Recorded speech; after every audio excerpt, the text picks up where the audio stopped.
I was raised Catholic and became a born-again Christian when I was 10, very early, and read the entire New Testament and took very seriously what I read. And by the age of 15, I was determined to do whatever it took to overcome my homosexuality. I came to believe that if I accepted myself as a gay man and lived a gay life, then I would no longer have that love and acceptance from God, and certainly not from people. In desperation, Jaylen turned to Exodus International's Desert Stream Ministries to help them turn from gay to straight. Prayer, meditation, casting the demon out, inner healing prayer, which is basically identifying painful memories and asking God to heal them, usually with some sense of visualization and whatnot. Anointing with oil. It was all actually very kind of hocus pocus looking back. According to Jaylen, the Exodus ministry allowed him to participate as a teenager without permission. My mother really trusted me, and I actually never got parental consent. Take the bus from Santa Barbara to LA every weekend, and they never forced the issue of needing her consent, which now I think is very odd. They really should have forced that. Jaylen fell under the sway of former Desert Stream cult leader Andy Kamitsky, who convinced him that homosexuality was of the devil and declared war on the demons. It was Satan. That I, as I truly am, as I was made by God as a straight man, so any feelings, any thoughts, any temptation to identify as gay was demonic. I remember one particular event at a Desert Stream conference. I remember actually this woman writhing around on the floor. They believed she was possessed, who I don't even know what was actually happening. But I remember people yelling at the spirits that they would come out of this woman. Literally yelling and surrounding her, a crowd of people. One evening, an Exodus group leader, Michael, decided to get intimate with the underage Jaylen. He was my small group leader, and I was traveling, so I needed a place to stay every weekend, and I stayed with him. And the following week, we decided to share his bed. There were no guests, there was nothing, no reason for this, but we just decided to share his bed. Jaylen later learned that same Exodus leader was acting inappropriately with other youth.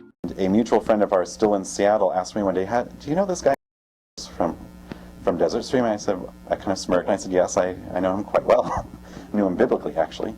And she said, well, just recently it's come forward that he has been molesting all the minors who've come through the ministry. And I said, I think I was probably his first victim, because I was the youngest person they ever had to go through at the time.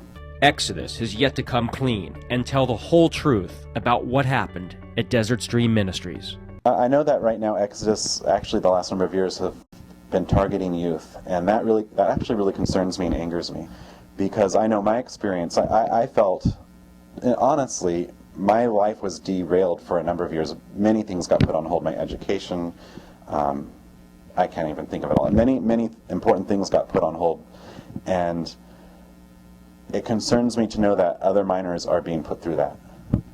And really, more than just things like education being put on hold, it really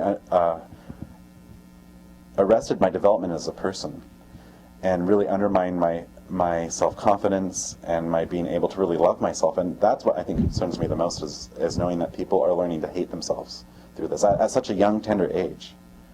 They're really learning some very dangerous things.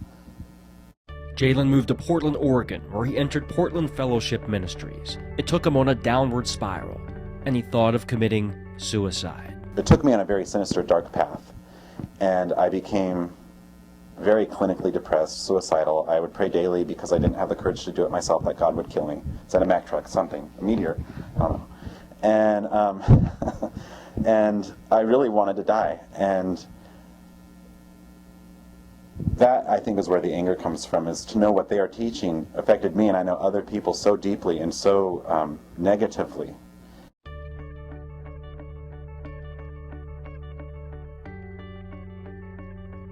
It finally struck me one day that if this were truly God's will, it would not have taken me to such a dark place. I left Portland and moved up to Seattle, and once I was in Seattle, there was a ex-gay ministry probably a mile from where I lived, and I just could not bear to go through that again. I still intellectually and theologically held those beliefs, but I couldn't go through a program anymore. I was too burnt out and too tired. I feel like I had gone through a cult, and that I was brainwashed. And I just armed myself with some good books early on and really came to believe that, quite literally, had been brainwashed, and I was learning to think for myself. For many years, I wanted freedom. I wanted to love myself. I wanted to feel free and be free. And it wasn't until I accepted who I am as a gay person that that happened. The exact opposite of what I was told I should do.